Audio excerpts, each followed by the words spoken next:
What is up, guys? It is the Blue Bloods here, coming at y'all with a Week 13 instant reaction episode, recap episode, man. But listen, if rivalry week, if I told you guys like what would happen this weekend, how much it would live up to the hype, I think a lot of people would doubt me. We had an outstanding the last week of regular season college football lived up to the hype and more, man, and really and truly was perfectly on par with exactly how the season has went, which has just been pure chaos.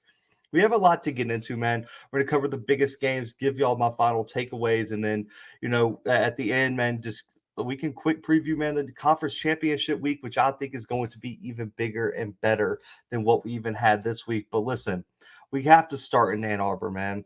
One of the biggest games of the year, a top five matchup.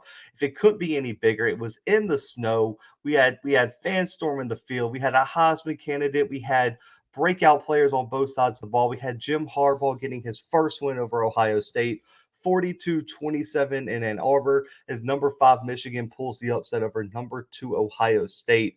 And is there a name that I could start with other than Hassan Haskins?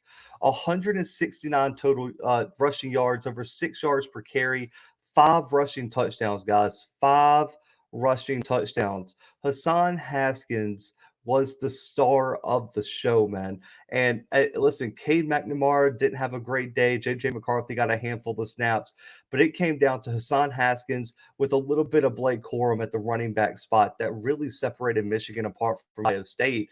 And the thing about this win is you can't sit back and say, oh, they won on a fluke play here. Oh, they got lucky here, or Ohio State, didn't do this or this.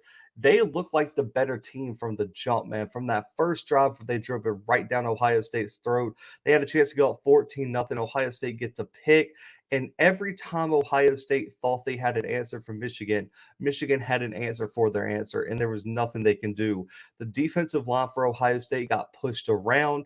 The offensive line for Ohio State got pushed around. Aiden Hutchinson made himself millions this weekend, man. 3 sacks, unblockable off the edge. David Ajabo on the other end had a giant day as well. Listen, Ajabo and Hutchinson on the biggest stage showed why a lot of people, including myself, call them the best edge duo in the country. They made play after play after play. And so, I mean, you got to give these guys so much credit. And you have to give Jim Harbaugh credit as well for taking in all the noise, taking a pay cut, coming into the season as somebody who was fighting for their job. And a lot of people thought that it was impossible for him to save his job, that there was no way they were beating Ohio State in this condition. There was no way Jim Harbaugh was going to do enough to justify Michigan keeping him.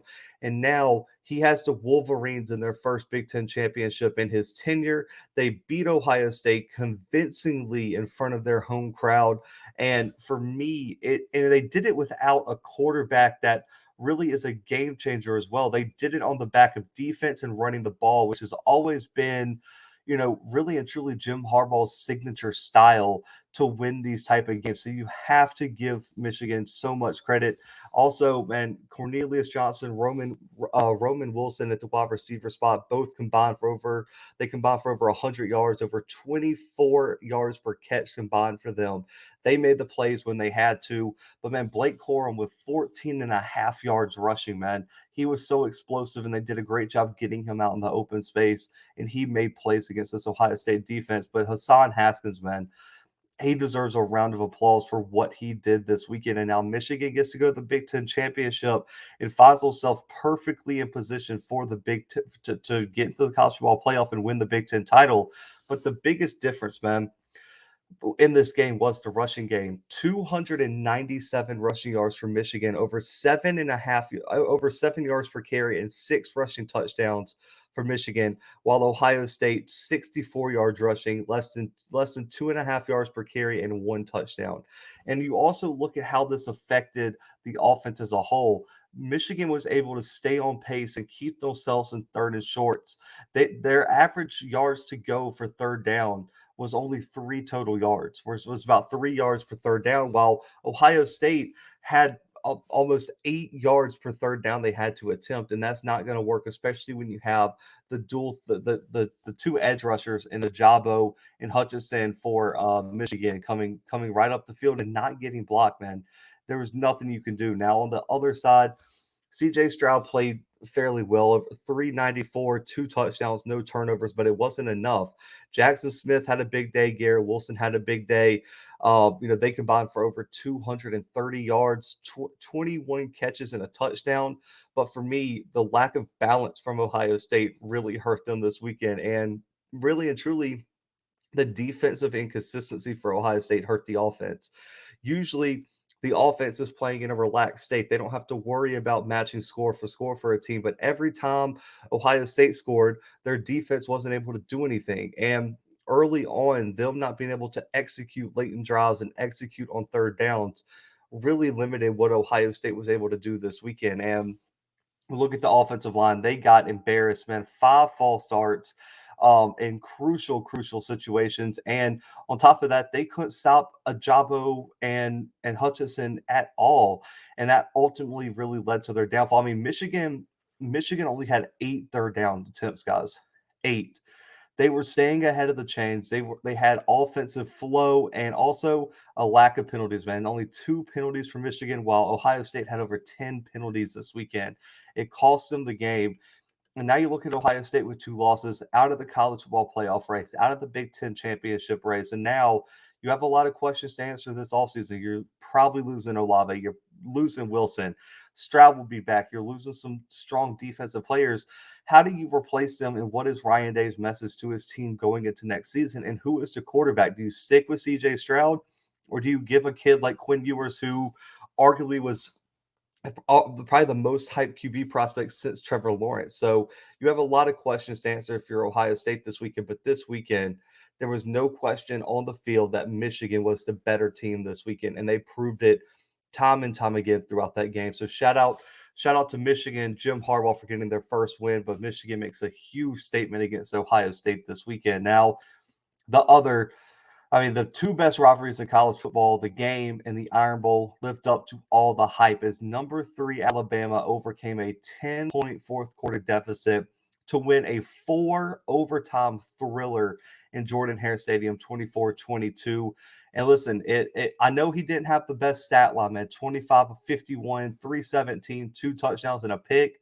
He didn't have the best stat line, but Bryce Young had his Heisman moment this weekend. The throw to Ja'Cory Brooks to get this game into overtime, it was beautiful, man. And it showed exactly what type of athlete Bryce Young was. He got no help from his offensive line. Auburn had 7 sacks. Derek Hall is going to hunt Bryce Young's dreams, man. I mean, but we'll get to the offensive line, but Bryce Young had his Heisman moment, man. Shout out to this kid. You could see it in his eyes coming down the field after he threw that touchdown that he is the leader of that offense, man. He was saying that there was no doubt this was his time, and he had his team going into overtime, and he executed down the stretch, including his game-winning touchdown to John Mechie.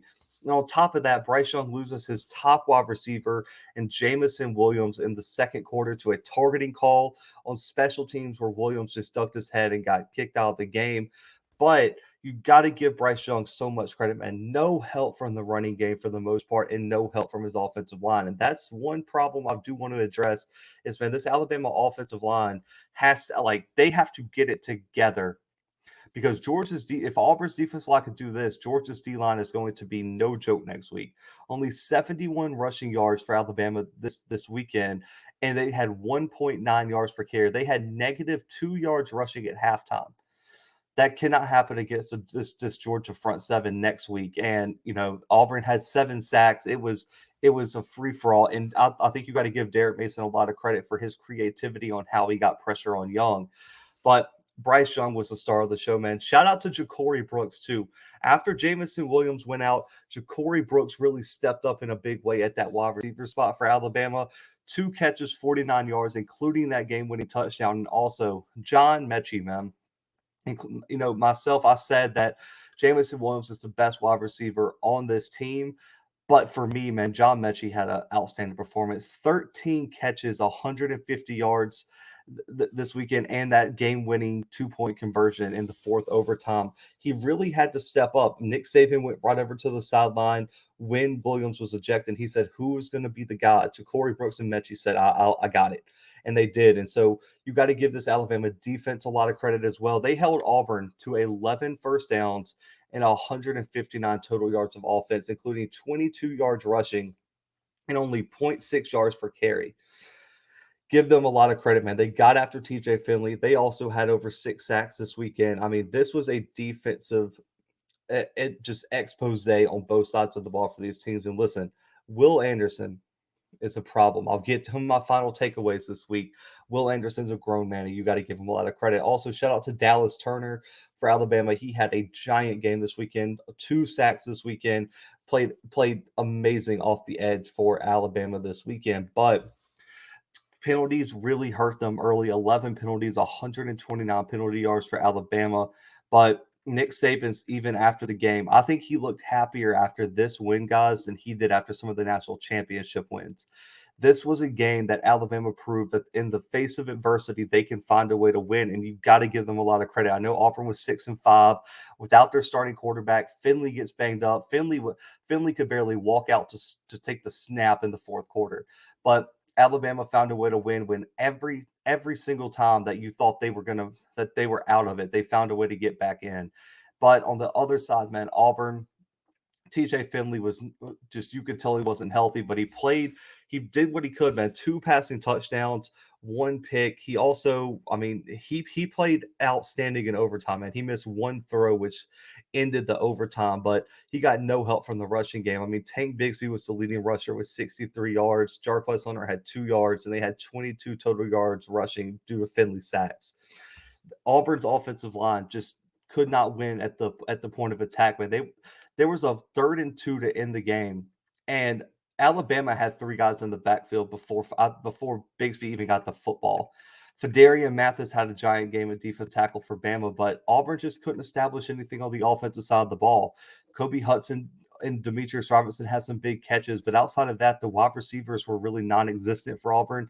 They weren't able to run the football, and their quarterback was a backup who was already also injured late in the game. And there was just nothing Auburn could do on the offensive side of the ball, and Bama just hung around until their offense finally put it together on that last drive. You have to give them a lot. You got to give Nick Saban in this Alabama Crimson Tide team a lot of credit. For me, Auburn played very conservative in the second half. You could tell that they were playing not to lose instead of to win. They weren't taking any risk. They were good with 3 and outs, and they were good with just not putting any pressure on their team. And then when they finally put the ball in Finley's hands, he threw a crucial interception in the red zone, which ultimately led to Alabama getting the field goal in the red zone. But Auburn, for me, didn't take too many chances. They should have been more creative, getting the ball out into space, jet sweeps, screens, maybe a little wildcat action. They never got away from just Finley getting under center and handing it to Bigsby up the middle. That's just not going to work against Alabama when you have this front 7. But for me, Landon King made an outstanding catch. I still don't know how he caught that football in the first overtime, one-handed, draped over coverage. But I think Alabama this weekend really showed that even when faced with, I guess, just all the odds against them, they found a way to win in a very hostile environment. And you got to give Bryce Young all the credit. Bryce Young was the MVP of this weekend for Alabama. Auburn back to the drawing board at 6-6, but Alabama has found out where their weaknesses are and where their strengths are, and it's going to be interesting to see how Nick Saban schemes up next weekend's SEC championship game. But huge game this weekend in Jordan-Hare Stadium. The other big game we're going to have to talk about, man, Oklahoma State. Listen, I said on this show, I thought Oklahoma State was playing some of the best football in the country, man. Jim Knowles, listen, Jim Knowles, can we please give this guy a round of applause? Jim Knowles' defense made play after play after play, and I think, in my opinion, is probably one of the most unappreciated defensive coordinators in the entire country, guys. And I really truly believe that. I mean, this defense ranks number one in the Big 12 in every major statistical category. And in my opinion, I think he should be a top contender for the Broyles Award this year. Jim Knowles, I mean, in the second half, held Caleb Williams to 6 of 18, 48 yards, 2 for 10 on third downs, and Oklahoma scored 0 offensive points in the second half. I mean, and that's with this Oklahoma State defense, that they don't have just endless 5 stars. They don't have endless blue chip recruits. He's doing this recruiting his players, calling his scheme, and all year the defense has won them game after game after game. And when Oklahoma State was struggling early on the offensive side of the ball, Jim Knowles' defense was the reason that this team was in there. So Mike Gundy needs to give him whatever type of money that he wants to stay, because for me, Jim Knowles was the MVP of this weekend. But you look at Spencer Sanders, man, the turnover bug called him again, 2 picks, still had a passing touchdown, but his legs, I said it on our preview, man. His legs was going to be an X factor this weekend, and they were, man. 93 yards rushing, almost 6 yards per carry, and a rushing touchdown. Jalen Warren didn't have the best game, but they kept pounding it and pounding it and pounding it, and he ended up with over 56 yards rushing this weekend. And then Tay Martin, man. I mentioned him. Tay Martin at wide receiver is a problem for the Cowboys. 7 catches, 89 yards, and a touchdown. But man, the MVP was the defense in the second half. And also, they recovering a muff punt inside the 5 yard line really helped out the Cowboys, and it was mistake after mistake after mistake for both teams, and it was just which team would make the crucial mistake. And for me, Oklahoma in the second half could not get anything going on the offensive side of the ball. Now, there were rumors swirling all weekend long that LSU and Lincoln Riley already agreed upon a contract. Lincoln Riley shut it down. So you do have to kind of wonder where the Sooners were in terms of headspace and motivation. But Caleb Williams played great in the first half, 252, 3 touchdowns, no turnovers for the game. But in the second half, it was a different story. And the adjustments that Oklahoma State made really shook up this Oklahoma offense. Now, Kennedy Brooks, I mentioned him on the preview, had to have a big game, and he did 139 rushing yards, over 6 yards per carry. But man, I don't know what happened to the two-headed monster that was supposed to be Eric Gray and Kennedy Brooks. Eric Gray has just disappeared from this offense, and I'm not sure what really went wrong with him. He had so much potential coming into Oklahoma, and he just hasn't lived up to any of the hype. He had the muff punt in the second half, and he just really hasn't lived up to the hype. So I really think that hurt Oklahoma's offensive potential in the long run. Now, Austin Stoner at tight end, though, is a problem for the Sooners, man. 61 yards, a touchdown, over 20 yards per catch for him.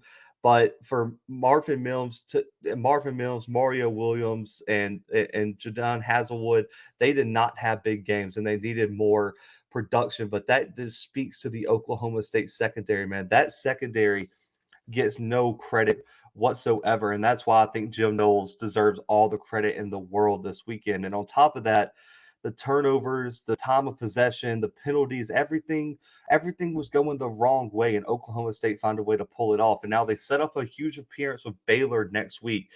But they beat Baylor 24-14 in Stillwater week 4 this year. Always harder to beat a team twice. Always harder. I mean, Oklahoma has been that team.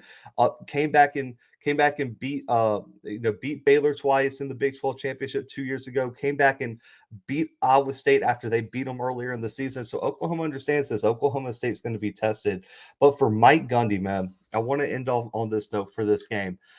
For Mike Gundy to, you know, everyone said he lost the team, guys. I mean, they really did. I mean, everyone said he lost his team last year with the whole, T-shirt incident, with everything that happened with Chuba Hubbard, everything with, I'm blanking on his name, but the wide receiver ending his season at halftime of the bowl game last year. Everyone just kind of counted off Oklahoma State, but Gundy showed why he's such a legendary coach in Stillwater, man. Year after year, they exceed expectations and they find a way to win. I mean, everyone doubted Sanders. Everyone doubted the running back situation when they had a bunch of injuries. The wide receiver spot was banged up. The secondary got banged up. They were missing like 3 defensive starters halfway through the year to season end the injuries. And I mean, thing after thing kept presenting itself as adversity for Mike Gundy, and he still has his team as a college football playoff dark horse and a potential Big 12 champion. So I think Mike Gundy this year has really showed that. I mean, he is one of the coaches that needs more respect in this in terms of the college football landscape, man. He really has done a number with Oklahoma State. And on a side note, just those the script helmets with the Cowboy script helmets, keep those.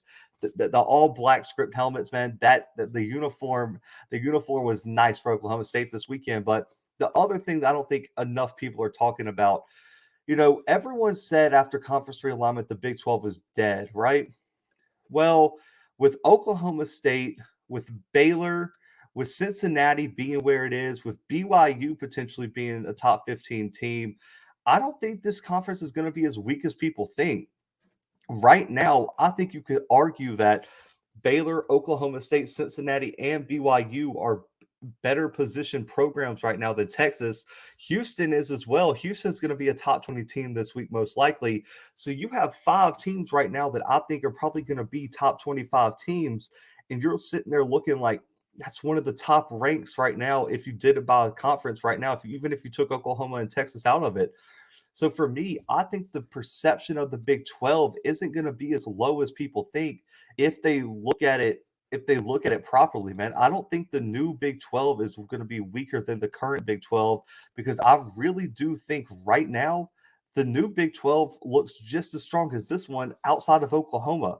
So for me, I think the new Big 12 has a lot of promise. I think adding maybe a Boise State or someone like that could really help. But for me, the new Big 12 is not going to be as weak as people think, and I really do think that they're going to be still one of the top Power Five conferences out there. So I think this narrative that the Big 12's dead really has to stop. And one last game, man, that really caught my eye. I won't go into it too much, but man, let's give a shout out to PJ Fleck in Minnesota, man. 8-4 on the year, they get to take Paul Bunyan's axe back to Minneapolis for the first time in a long time. And Minnesota's defense, man, let's give them a lot of props. They did not allow an offensive touchdown this weekend. The one touchdown Wisconsin got was a turnover return for a touchdown, and Minnesota absolutely dominated this game on the defensive side of the ball. Only 233 yards allowed, 4 for 14 on third downs, 62 rushing yards allowed to one of the best rushing teams in recent college football memory. And they were in the backfield all game long. And I think you got to give Minnesota a lot of credit. They held Braylon Allen to 47 yards rushing and 2.8 yards per carry, and he's been one of the most explosive running backs out over the past few weeks for Wisconsin. And they forced Graham Mertz into his previous mistakes as well. He was throwing ducks this weekend, and I love the environment up there in Minneapolis. I need to get up there for a game. It was electric. Tanner Morgan didn't have his best game. He was efficient, though, 11 for 16, 200 yards and a touchdown. And even though they didn't run the ball efficiently, only 2 yards per carry, they pounded it and pounded it and pounded it. It stuck to their game plan. Kai Thomas and Marquise Irving had solid games, but they combined for over 90 yards rushing and a touchdown. They ran the ball almost 40 times and still got over 75 yards rushing, controlled the clock. And then Brevin Spanford had a big game, 62 yards receiving. And you got to give PJ Fleck credit, man. Everyone was off the bandwagon. Just in 2019, he was the hottest coach in the country, and everyone just seemed to count him out as Minnesota lost a bunch of players. You look at Antoine Winfield, Tyler Johnson, Rashad Bateman. They've lost a lot of NFL talent, and he showed this weekend that why he's still a great coach, man. 8-4 Minnesota record. They bounced back in a big way. I think Minnesota had a solid season. I'm very excited to see where this program goes and what they could have been if they didn't lose Mo Ibrahim and some of the other players that they lost to injury. So great win for Minnesota this weekend to get Paul Bunyan's axe. But listen, final takeaways for this weekend, man, and then we'll end this episode. One, the Will Anderson Heisman hype's real, man. Listen, I y'all see the Auburn jerseys. Y'all know this is as unbiased as it can get. The Will Anderson Heisman hype is real. When I look, and I've said on this podcast, I think Ndamukong Suh should have won the Heisman in 2009. The domination that he showed he was the best player and the most impactful player in college football. 85 tackles, 12 sacks, 24 tackles for loss for Suh in 2009. Anderson has played 2 less games than him this year in 2021. 86 tackles, 14 and a half sacks, and 30 and a half tackles for loss. Will Anderson is outperforming the Ndamukong Suh and is wreaking havoc week in and week out. And no other. And I think right now he should be. I know he's not going to win it. A defensive lineman isn't going to win it, even though it should be possible. He still should be in New York for the Heisman ceremony. Will Anderson deserves it. He's earned it. He's made me a believer. Put Will Anderson in New York for the Heisman right now. Hashtag Will Anderson for Heisman right here on the Blue Bloods, man. Make sure to tag us in it if you tweet that out. But Will Anderson deserves all the Heisman hype. The other one, man, the college football playoff chaos is real. Right now, you probably have Georgia, Alabama, Michigan, and Cincinnati in the dance right now. And look at the contenders, man. A one-loss Notre Dame team only lost to Cincinnati. Oklahoma State, a potential one-loss Big 12 champion. Baylor, a two-loss potential Big 12 champion. And you still have that two-loss Ohio State team sitting around. It's trying to see if pure chaos could happen. But let's look at the scenarios, man. How chaotic could this get? You have the SEC championship this weekend, Georgia versus Alabama. Does a one-loss UGA get in if they lose this weekend? How about a two-loss Alabama? Even potentially, some people have been saying that. What happens to the SEC loser this weekend? I think if it's Georgia, you get in. Bama would probably need a lot of help, but you can never count on Alabama even with two losses. Also, where does a one-loss Oklahoma State fit in? If Bama wins and you have a one-loss Georgia, one-loss Alabama, a Michigan conference champion, and an undefeated Cincinnati, where does Oklahoma State fall in? That's going to be interesting. What about Notre Dame potentially sneaking into the playoffs if Alabama loses? I mean, and what happens if Baylor wins? Would a two-loss Big 12 champ still have to find a way to get in? What would happen if Baylor won, man? Comment below your college football playoff scenarios. I'm going to address it on the mailbag this week on Tuesday night, 6:30 p.m. Central Time. We're going to go over all the college football playoff chaos scenarios. 3, then the final takeaway, the Heisman race is over. Hand the trophy to Bryce Young.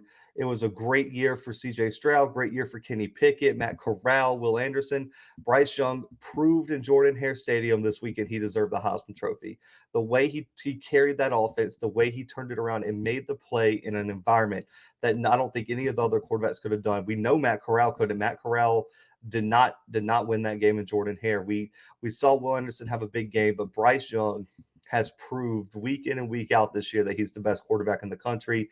I think Bryce Young takes the Heisman Trophy this year and go ahead and engrave his name on it, and we can give it to him in 2 weeks, man. But listen, I appreciate y'all tuning in. This is our Week 13 recap, man. Listen, I appreciate y'all choosing the Blue Bloods for your college football content. I hope y'all all had a great Thanksgiving, and you already know, man, the only college football channel on YouTube, man, that gives y'all this much college football content and this in-depth college football content. Become a member now for great perks and a bunch of all-season content that y'all aren't going to want to miss, including film breakdowns, extended interviews, and voting on topics for the show. And listen, man, if you're not a subscriber, hit that subscribe button and comment your takeaways from Week 13 below. I really, really appreciate y'all, man. Listen, happy holidays from my family to yours. And listen, guys, Conference Championship week is here. We are previewing the conference championships all week long. We also got the second round of the FCS playoffs coming up. Listen, it's going to be a big week here on the Blue Bloods. You're not going to want to miss it. So subscribe, turn on your post notifications, and tune in to the best college football channel on YouTube. Without a doubt, I'll go up against anybody on that. But listen, guys, for right now, the Blue Bloods are out.